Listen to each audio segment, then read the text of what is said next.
Hello, everyone. I hope all of you are doing well. My name is Farhad. I'm from 𝐓𝐚𝐽𝐻 Consultants. Today, we have some exciting news to share with you.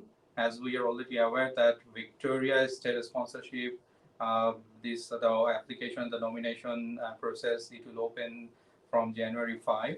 So we have some updates about the application procedure and how we can build the case and what are the target sectors.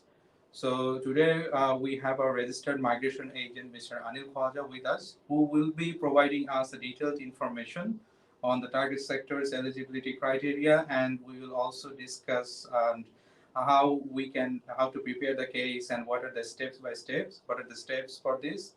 Uh, all types of queries would be welcome, and not necessarily it has to be relevant to Victoria State sponsorship only, as we are also aware that New South Wales provided their updates few weeks back. So we'll just allow our audience to join us. So probably we'll just wait for 1 or 2 minutes for them to join, and then next voice you'll hear from Mr. 𝐵𝐚𝐽𝐻𝐚𝐫𝐲.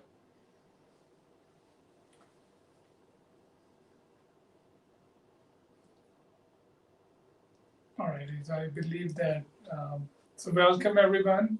This is 𝐵𝐚𝐽𝐻𝐚𝐫𝐲, Registered Migration Agent.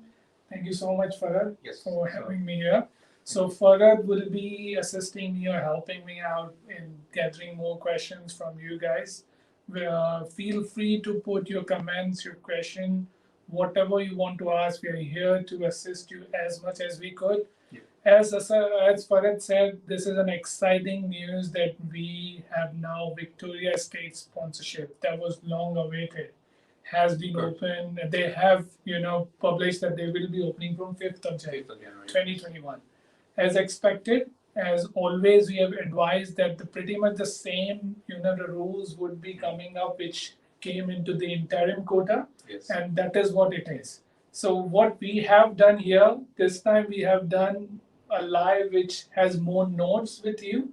So at least you would remember what exactly we have, discussed or what exactly we are trying to explain you. So at least if you are in a sense where you wanted to apply for the permanent residency through the state sponsorship 190 Victoria, you have a better idea about the eligibility and what occupations should be considered in next couple of months. As we have discussed earlier, this is not the end of the world. So there would be more occupation upcoming in the Victoria state as well as in the New South Wales state. But this is what they have started for. And it's quite encouraging that at least they have started from somewhere. Yes. Otherwise, it's going to be waiting forever and everybody is quite frustrated. They are very much disappointed at when exactly would be getting the invitation round. And ultimately, lots of people have lost their hope as well. So let's come to the Victoria State sponsorship. So if you can, Anil, I'll just let you start. So I'll just use so that you have more space. Yeah. So I'll join you in the second round. Sure. I mean, when we'll have further discussion. So I'll just let you, discuss the general requirements and everything. No worries at all. So Farad will be joining us later. Yeah. And meanwhile, I'll just carry on with the updates. All right. Thank you, Farad. Thanks a lot. So I'll grab the marker as well in order to explain the scenario. So if you can see the whiteboard, Victoria State updates, that is for 2020 and 2021.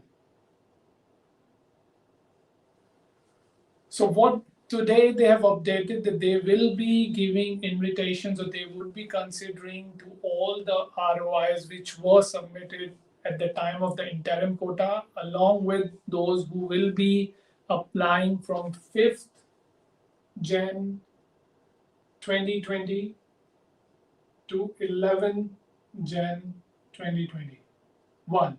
So sorry, it's 2021. So between this period, this is the first batch of the ROI they would be considering. So those who have applied between this batch, they will start assessing the applications for them. Now, what's the catch is? So they have given couple of, critical sector occupations where they would be inviting 190 and 491, which are namely, so we have put the target sectors here. The first target sector is the medical professions. So what they are saying is that if you belongs to a medical and a research sector, they will definitely want to consider your ROI. Consideration doesn't mean that they will definitely 100% going to invite you, because there are other eligibility criteria which will be coming soon on that part. So you need to ensure that first you are in the medical and the research sector. Sorry. Then the second one is the IT. Apart from the IT, they also considering on data sciences. So there are lots of big companies who gather lots of data, especially the health sector data or maybe the medical data, and they provide to the big software companies or government organization in order to ensure that they have a new innovation going on. They are also considered to be under this sector. So information technology, especially towards the critical sector. Apart from that, data sciences. Third and the foremost important one is the agriculture and food. So agriculture and the food, normally they are talking about the the hardcore agriculture. If you are doing farming or you are associate with the agriculture sector, then they can definitely assist, consider you. Plus, if you're in a food processing sector, for instance, there are lots of food processing industries like meat processing, the food processing like bakery, and all those sectors which considered to be in the processing, especially in the food sector, they also be a part of this one. There are lots of food technologists and agriculture technicians and the scientists, they also fall under these categories. So those who have done the food technologist skill assessment, they might also apply and they may consider you. Last but not the least, life sciences.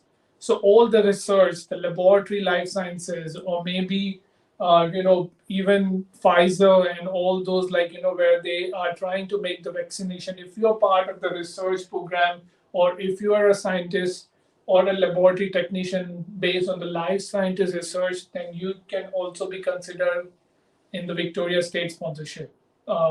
So these are the main target, the sectors where they are really looking into the applications.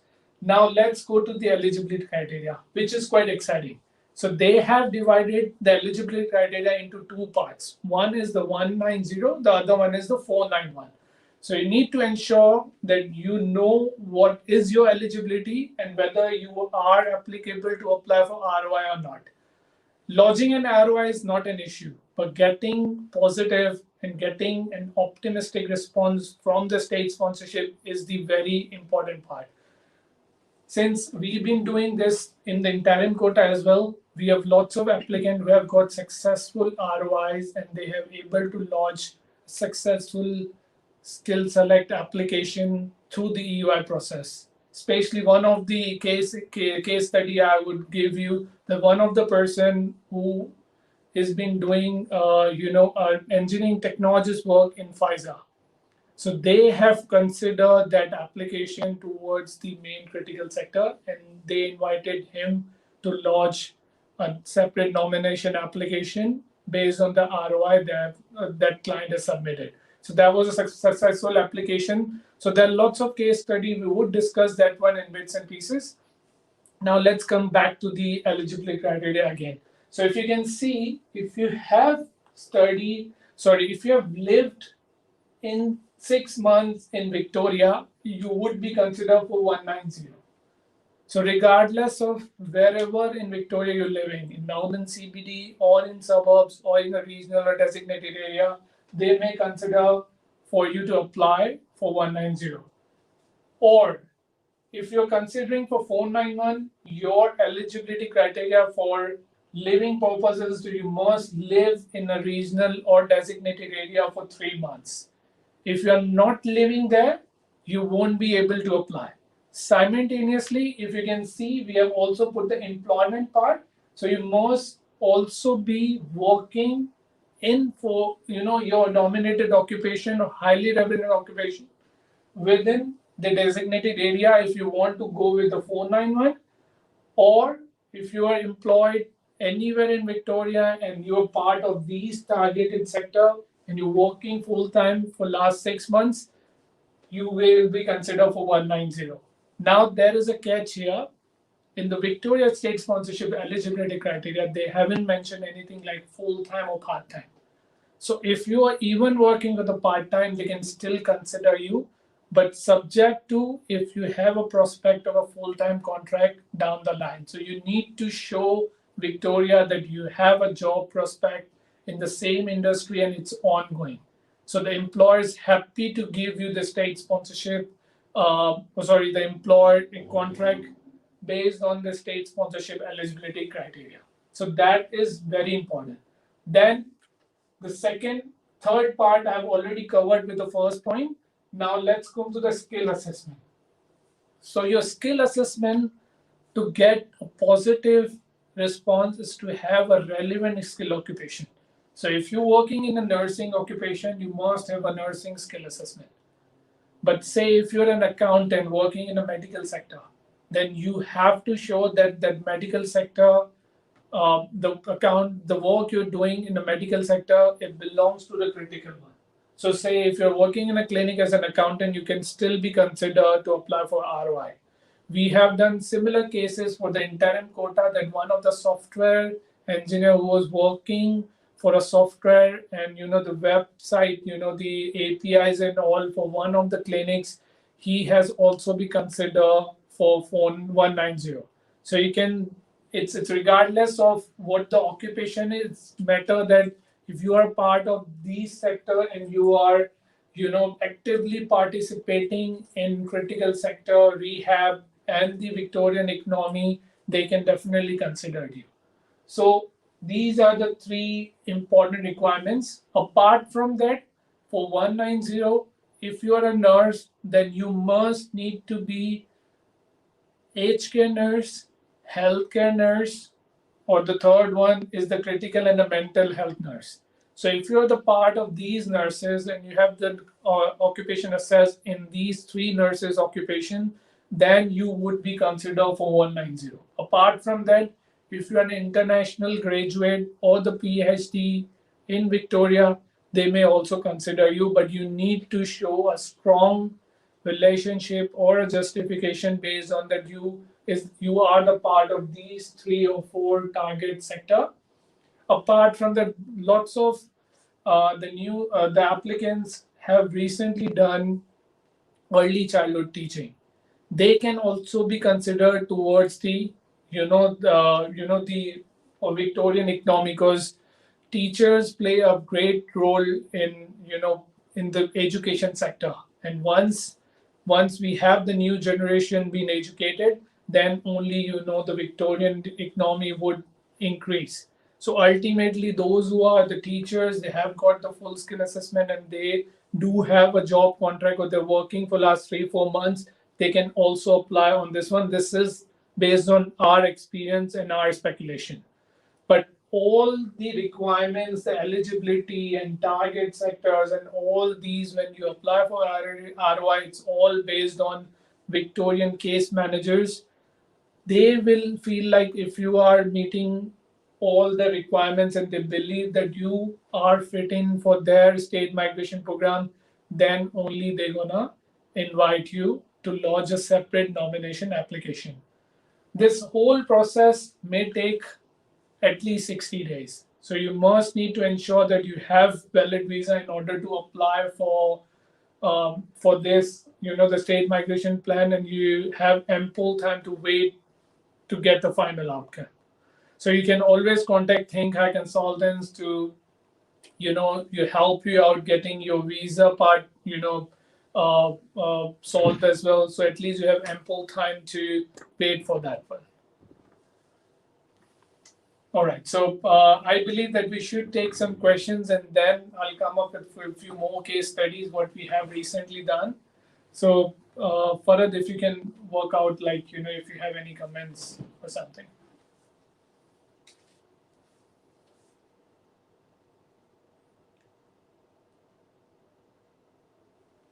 Alrighty. So the first question, I have to be a bit, closer to read that out. Digital sector was not mentioned for 190. Only 491 has the digital sectors. mentioned, does IT profession fall under this? And when they release the SOL list for these two visa categories. All right. Um, see, particularly at this stage, Victoria would not be issuing any of the further list for any graduates or PhD holders. So you need to be a part of these four sectors. What we have done is, obviously they haven't mentioned for 190 that IT or the data sciences would be a part of that, the subclass. But what we have observed that if you are satisfying or justifying them in order to ensure that, you being an IT guy or be a data science guy, you are making difference to Victorian economy, they can definitely consider you. But then you need to have most of the eligibility requirements to met. First, like obviously you must have more than 6 months of experience and another 1 year further contract to be there. You must be living in Victoria. It's not like that you have came from New South Wales and immediately apply for Victoria. That doesn't needs to be there. Plus, you must have a strong statement when you're applying for ROI that how you connecting those dots, because connecting dots is very important. If you are from XYZ sector, but still if you are able to manage, or you connect the dots that these four sectors or five sectors, you are able to change the um, you have exceptional skills and you are doing well in order to make sure that you are justifying these target sectors, then I don't think so they might say no to you. As we said that we have recently experienced few of the interim quotas.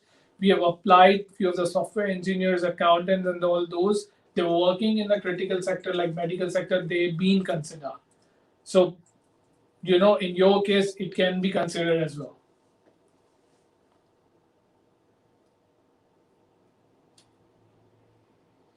All right, so Farid, if you can read the question for me, that would be great. Yeah, because does self-employment work is considered as employment? Alrighty, so that's a very good question.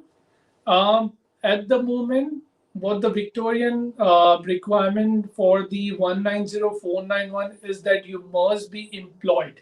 So say if you are a self-employed but you have a contract with certain company that you would be working for another 1 year, then they may consider you. But then again, you must have all the evidences like you're paying your GST on time, you're paying your taxes on time, you're a registered company. You must have all these additional documents in order to ensure that you're working under the ABN, but it has all the parameters which they require are met.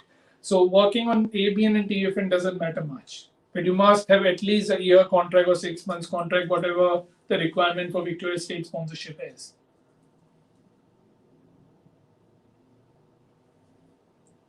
So the one Ishtira government said, what about an accountant working in fruit packing company under agriculture capital? See, that's a very good combination. So as I said, you need to connect the dots. So if you are working in an industry which is connected to both of the industries, you're a bridge.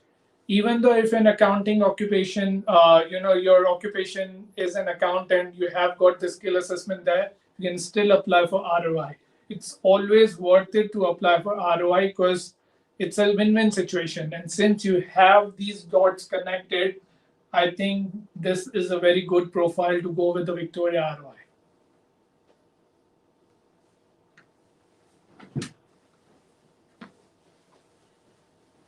Okay, so thank you, Anil, for the informative session. So while we wait for more comments to come here so that we can further discuss. So I have some questions as well. So which our clients they have been asking us. So one is that let's say one comment was already there. Let's say for 190 IT, this sector they weren't considering it. So medical and then life sciences were there. So if I believe if someone has a skill assessment from IT background, but they are contributing towards the medical one, I believe they also have a chance to submit for registration of interest and they might get the evaluation. Not necessarily they have to be working in this IT field. Absolutely. So see, Farad, that's a very good point, and I think we have covered that one during our live session as well. So I'll give you a case study. Like we have a client named Miss S. She's working as an accountant, but in an aged care sector. So what happened? This we have connected the links that she's working in the medical sector, but she's an accountant, which is not a part of the occupation list where Victoria requires it. But she's working there for at least 2 years now, full time, during her 485 application. So since we have launched this ROI, I'm really pretty confident that they may consider her for granting the 190 or 491, whatever we have launched the application. Technically 190. Obviously, for 491, you must be in a regional area, but she is a very strong candidate for 190, so that can be done. Yes. So your question, we can obviously connect the dots, even though if an accountant is not in the Victoria State sponsorship list to be considered. Yes. And they don't have any specific occupation list, like New South Wales has recently provided, as Yes. long as the skilled occupation is in the SOL. Absolutely. So see, they are quite generic. It's not about that you must be a nurse or you must be a doctor or you have to be a farmer or you be a laboratory scientist or something. You can be of any occupation if you are significantly helping these sector working out the things. I'll give you one example. One of the person, he's working in a, he's a rubbish removal truck driver. Since he belongs to a critical sector where we need person to dump the rubbish regardless of what happened, he considered into the COVID-19 response sector. If that person can also apply, if he has got a skill assessment in IT, but he's working as a rubbish removal truck driver, he can still consider to lodge an ROI because Victoria State sponsorship has not specified any list. Yes. So regardless of occupation, you can still apply. Yes. Okay. The next thing will come, and probably lots of our clients or audiences might have questions about it. The trade courses now, if you come here. Yes. For example, the chefs or automotive. Victoria, we know that Victoria used to send lots of invitation to chefs. We did 491, 190, all of them. Yes. So now, where are they standing at the moment? Now, how they can find some solutions for Victoria? All right. See, as we have advised to lots of our clients who are waiting on hospitality, trades, and all these occupations, which are not unfortunately a part of these sectors. Plus, obviously, New South Wales hasn't, published that list. Mainly the nurses and engineers. At the moment, what Victoria said that it's a COVID-19 response list. So obviously, the COVID-19 response list will have more changes sooner or later, because if you have seen the government or Australian government, especially the Victorian government, they're quite focusing on building and construction. So sooner or later, they will add those occupations. Maybe next 3 months or 4 months, it won't be there. But if you hold tight and you have courage to wait more, April, May, there would be more occupations coming into the Victoria and also in the New South Wales. That is mainly, you can name it, like all the trade occupations, then, hospitality managers or chef or cooks, they do require that people. Yes. But since due to the COVID, there are restrictions, they really want COVID-19 response to be there at the moment. So that's why they're completely eyeing on this one. But those occupations would be there in the list very soon. So my prediction would be, say, in April and May. Okay. So by that time, we need to wait. And also, we discussed this thing that another option which might be an advantage for other people from other occupation, which is the response towards Australian economic recovery. That's right. So if someone has, working, maybe let's say, this is not exactly relevant to this field, but because they are earning on TF, and they are paying taxes, they can also build their case based on the fact that they are contributing towards Australian economic recovery, which has been affected by the COVID pandemic. Absolutely. And then, because for the ROI, as we are already aware, it depends on how convincing your statement is, Absolutely. and whether whatever you're saying it makes sense or not, whether it will be beneficial towards Australian economy or not. Absolutely. So they have this chance as well. They can focus on that. See, mainly what they require is that you must meet this eligibility requirement. So if your work is ongoing and still you feel like you are the part of that recovery, economy recovery, the cliche, then you can still apply. For instance, I'll give you an example. Truck driver, we have example. We just recently gave that he's also putting his part towards that stuff. Say PCA, lots of people are working as a personal care assistant or disability support officers. They are also putting their part towards this whole recovery thing, the Victorian recovery, economic recovery. So they can also be a part of this ROI. Good part is Victoria State Sponsorship Officers, the case officers, they've been really, looking into the application. It's not like they're rejecting the application, which happened like 6-7 months ago. Recently, for one of the clients, we contacted Victoria State Sponsorship, and they were so kind. They replied us that they have also escalated that application to the case manager. So this means they really want people, but they also want that you must have an ongoing occupation or ongoing work being done. It's not like that you have done XYZ work in last 6 months. Now you're all working nowhere. They can't give you 491 or 190 basis on that. So if your work is ongoing, then you have a fair chance, no matter what occupation you are. It's just a matter, as you said, that we need to justify them that you are the part of this whole thing which they really wanted from the Victorians, especially from the Victorian side. Yep. Yeah. Okay. So let's come back to the eligibility one. Yes. Here, although you have provided everything here. So, I mean, this basic thing, we want everything to be covered here in the same video. So let's say we come to the employment experience. So we need to submit these documents, let's say. Yeah. So what are the documents that we need to submit? All right.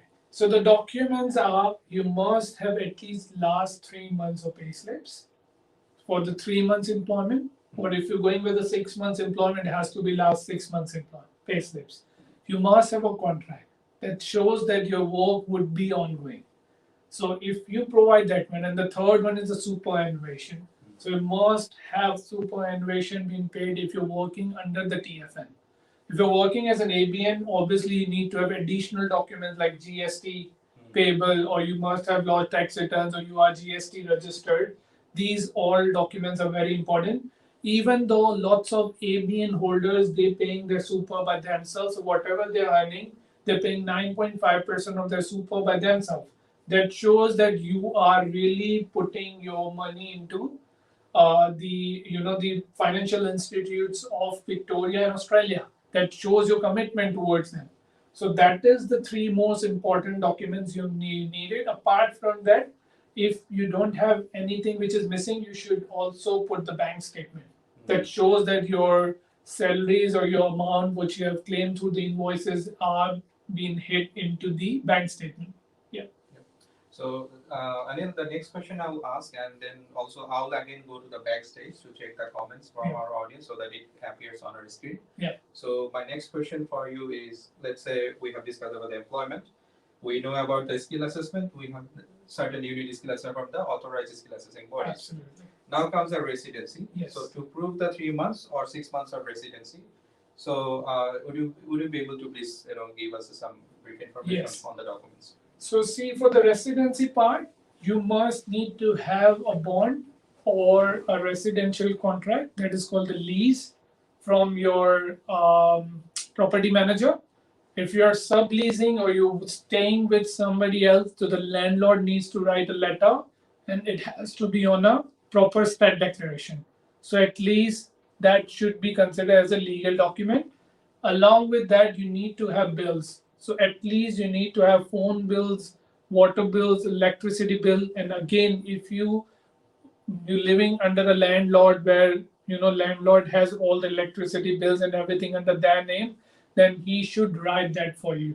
But apart from that, you must also need to submit more documents, like obviously for the internet or the the phone bills, you must have your own name. Obviously nobody else would be using that one, so you can use that one. You can put your driving license, having the current address along with all other stuff, like obviously if you roommates or housemates testimony that they're living with you, that can be on the stat declaration as well. So these type of documents you required in order to meet the residential requirement. Yes. So let's take more questions. I believe few people have posted questions. So Farhad, if you can help me out in that. Yes, one. thank you. So Mr. Atul Verma saying, can accountants apply for 190 according to new rules? I think you have already covered it, but See, so actually you need to be a part of this 4 sectors if you're an accountant. That we have already given example of Miss S here. So that covers up the the whole scenario. So if you're an accountant, you can, but there are some requirements need to met. Needs to be met. Yeah. Yeah. So the next question is, I mean, certainly it's a compulsory, but skill assessment is compulsory or not? Absolutely. So the skill assessment is the foremost and the first requirement in order to apply for the Victoria 491190. If we again recall that part, say if you're an accountant working in a medical field, you don't need a medical field skill assessment. You can still give the skill assessment as an accountant, but you need to connect the dots. You need to justify yourself that you are giving significant skills or your employability towards these 4 or 5 target sectors. Yeah.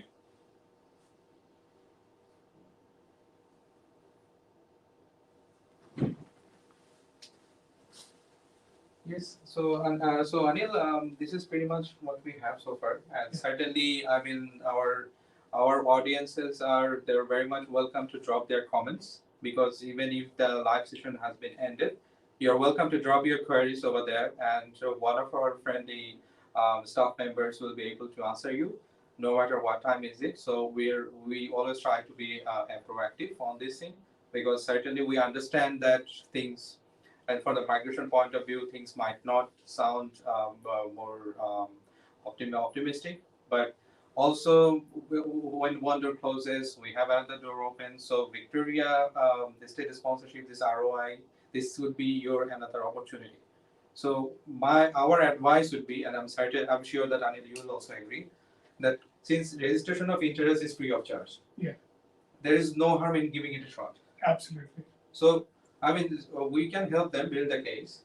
We will provide them that, okay, this is how we should do. So just give us the information. Absolutely. We can try. We can try. Absolutely. So there's, because it's not a direct visa. So I mean, let's say, so I mean, there's no harm in trying, because people have been waiting, and we are also aware that everyone is frustrated about this one. Yes. If for this one, if they get an escape route, then why not giving it a shot there? Absolutely.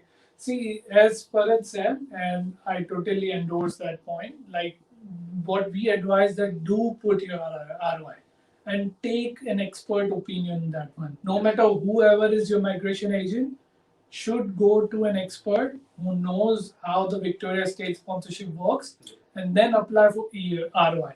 See, ROI costs itself nothing. There is no application fee for ROI. And as we have spoken earlier, we have missed the procedure how to apply. So we'll quickly wrap up that one, and then we'll finalize our live session. So first and foremost, you need to apply for the EOI.